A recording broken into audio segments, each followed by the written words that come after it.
Salut et bienvenue sur la Voie du Guerrier. Tim, notre nouvel aventurier d'Explo, continue de parcourir le monde pour découvrir les arts martiaux. Adepte, passionné, Tim n'hésite jamais à monter sur le ring ou rentrer dans les salles d'entraînement de la plus obscure à la plus renommée, pour prendre les coups, se ramasser les gamelles et surtout apprendre et comprendre.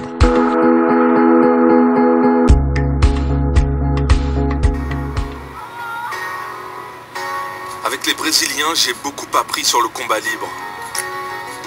Je profite maintenant du ciel bleu de Californie. Los Angeles est une ville tentaculaire, bordée par les collines aux confins du désert.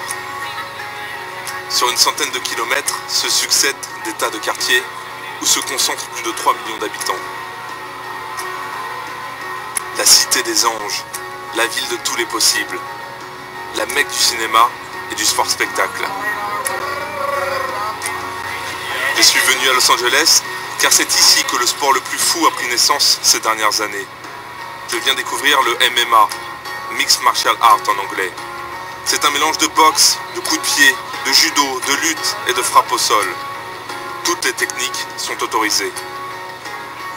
Le MMA se pratique au sein d'une arène appelée la cage.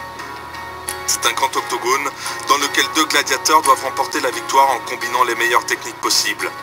J'ai décidé de me mettre en quête de cette cage. Et pour ça, je dois rencontrer les combattants et comprendre ce qui les motive.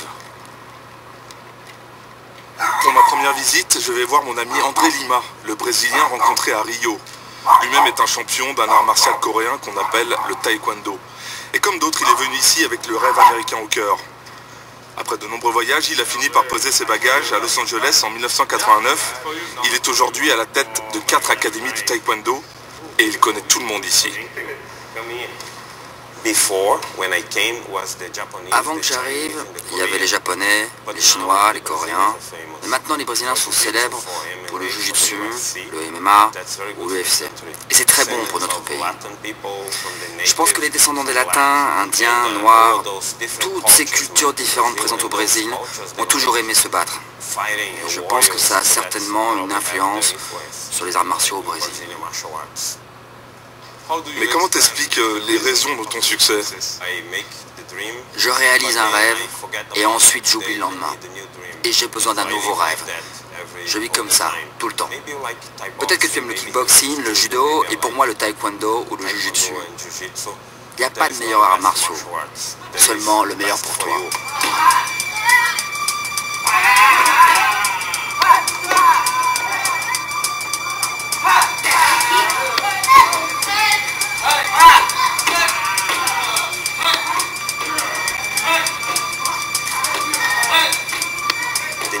La nouvelle génération de jeunes qui s'intéressent au MMA doit être prudente parce que je pense que les combattants doivent choisir un style.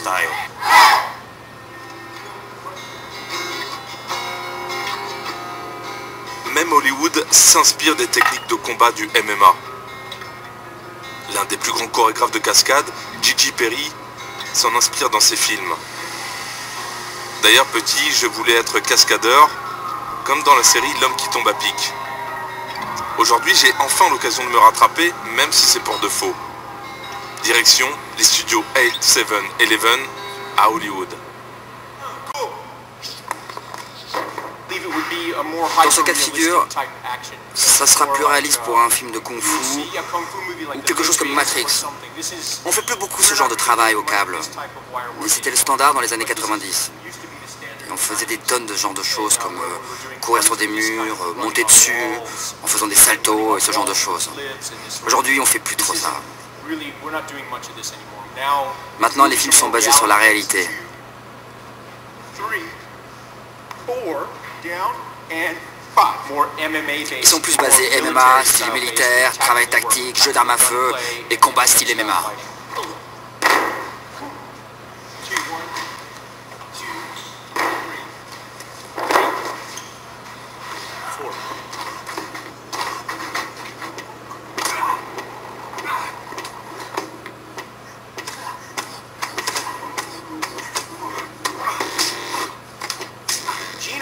Gina est une de ces femmes qui sait mettre un mec KO en un seul coup.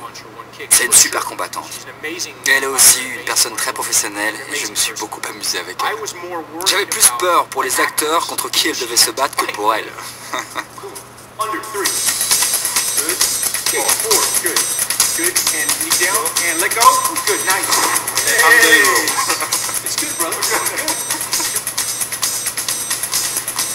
Et si les Brésiliens n'étaient pas venus en Californie dans les années 70-80, il n'y aurait pas de MMA aujourd'hui. Dans leur bagage, ils ont apporté le Jiu-Jitsu, une spécialité héritée de l'immigration japonaise. Le Jiu-Jitsu, c'est l'art du combat au sol, indispensable à tout combattant de MMA. Petite séance de conditionnement physique sur Venice Beach avec John Machado et son fils.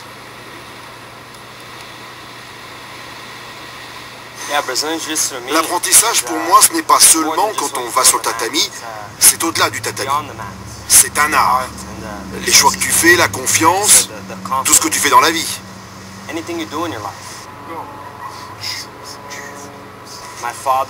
Mon père m'a toujours poussé vers ce mode de vie, pas seulement pour l'entraînement sur le tatami, au-delà, la façon dont tu penses, comment tu avances de jour en jour. Il peut faire ce qu'il veut. Il n'a pas besoin de devenir un combattant, même un professeur. Ça dépend de lui. Mais il apprend. Et c'est que du bonus pour lui. Que tu veuilles devenir journaliste ou peu importe ce que tu feras, les arts martiaux te maintiendront en forme, en bonne santé, te donneront de la confiance en toi parce que tu contrôles ton corps. Tu sauras comment te défendre.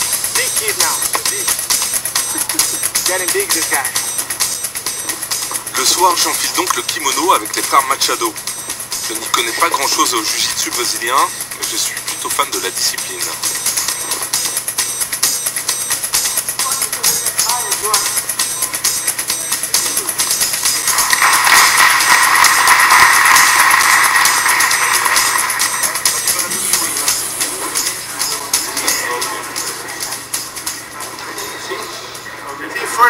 D'abord, tu travailles sur ton corps et après intervient ton mental. Dans le combat, tu commences à voir les possibilités, soit utiliser les angles, les leviers, et après, tu peux bénéficier de ces exercices dans ta vie. Plus ton corps mémorise les mouvements, plus tu restes lucide, et là tout est possible. Dans un coin du tatami, j'aperçois Danilo Santo, un grand maître. Cet homme était le bras droit de Bruce Lee. Pour lui, aucun doute, si le petit dragon avait été vivant, il aurait pratiqué le jiu-jitsu brésilien, mais aussi le MMA. Je pense qu'il aurait aimé le MMA, même avec ses limites. Mais c'est très proche de la réalité. Bruce Lee s'investissait lui-même. Je pense que c'est très important d'avoir plusieurs compétences. Coup de poing et attaque, se relever.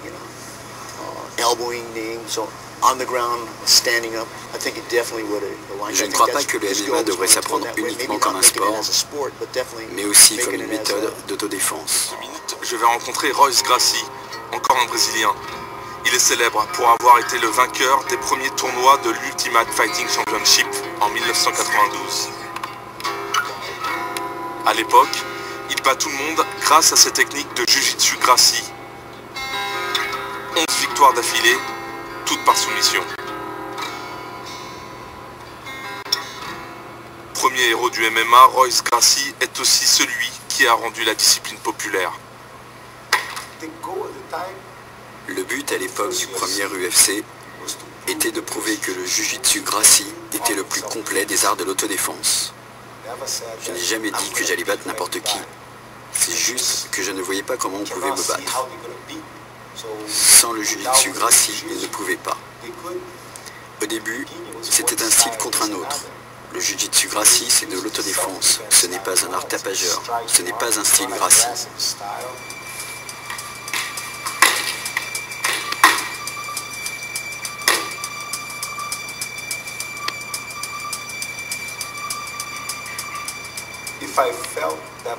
Si j'avais senti cette pression d'être un Gracie, fils d'un Gracie, la famille qui n'a jamais perdu avant, ça n'aurait pas marché. J'avais confiance en ma victoire et j'ai gagné. Maintenant, on va à Torrance. C'est un lieu historique pour les arts martiaux parce que c'est là qu'il y a eu la première école de Jiu-Jitsu aux États-Unis. Et certainement la première en dehors du Brésil. C'est là, dans le quartier de Torrance, qu'a émergé l'idée d'une compétition opposant tous les styles. J'ai rendez-vous avec Roy Ron Gracie, le grand frère de la dynastie Gracie et créateur de la compétition UFC. Quand je suis venu pour la première fois en Amérique, en 1978, l'objectif était d'enseigner le jiu-jitsu au monde. J'ai d'abord mis des tatamis dans mon garage, et tous les gens que je rencontrais partout, je les invitais à une leçon de jiu-jitsu. Premier cours gratuit.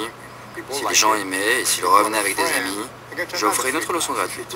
10 amis, 10 leçons gratuites. De cette façon, j'ai vu ma base d'étudiants grandir. Ils ont amené leur instructeur de karaté, kung-fu, peu importe, toutes les formes d'arts martiaux, pour combattre avec moi dans le garage. Nous avions ces matchs dans mon garage. Les pratiquants de diverses formes d'arts martiaux ne savaient pas quoi faire dans des combats réels.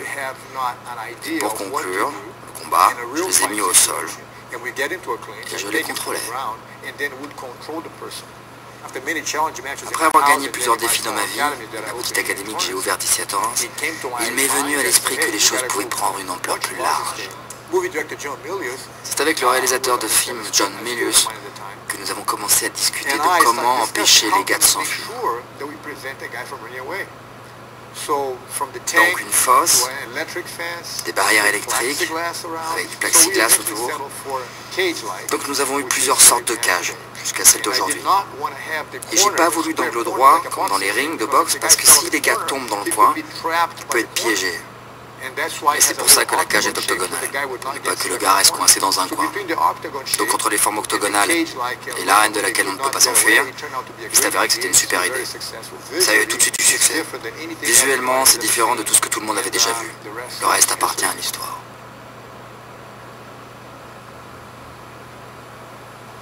Il n'y a pas beaucoup de clubs à Los Angeles qui bénéficient d'une cage pour s'entraîner. Mais grâce à André, j'en ai trouvé une à l'autre bout de la ville. Et après 1 heure de voiture, je suis accueilli par des jeunes combattants qui m'ouvrent leurs portes.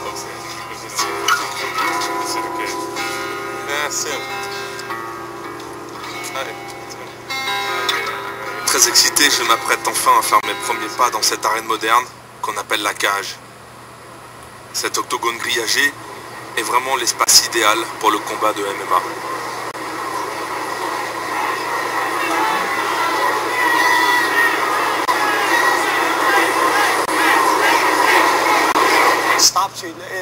Alors ça permet de te stopper. Ouais. Parce que la cage, elle te stoppe vraiment. Si tu te fais pousser, c'est difficile de s'échapper. Alors que sur un ring, il est plus facile de se retourner. Mais dans une cage, il est important quand tu combats en MMA d'avoir au moins une cage avec un mur grillagé. Après ces explications, Louis me propose une démonstration avec ses jeunes champions.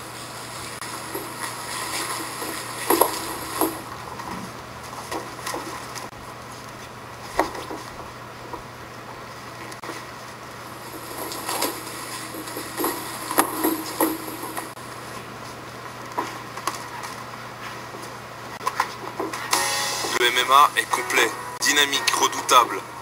J'ai compris qu'il rassemble bien toutes les traditions. Depuis les origines de la Chine aux guerriers du Brésil, en passant par la lutte sénégalaise. Je ne suis pas d'accord avec ceux qui lui reprochent son côté bling-bling. Le MMA a le mérite d'avoir sorti les arts martiaux de leur tour d'ivoire au bénéfice d'une confrontation saine et sportive, loin des clichés et des faux semblants. Au terme de mon périple, j'ai été marqué par ces guerriers du bout du monde, par leur discipline, leur humilité et leur ouverture d'esprit. Pour moi, il est temps que ma quête s'achève. Je sais désormais que seule la pratique me mènera sur le chemin de la vérité. Aujourd'hui, c'est ça être un artiste martial.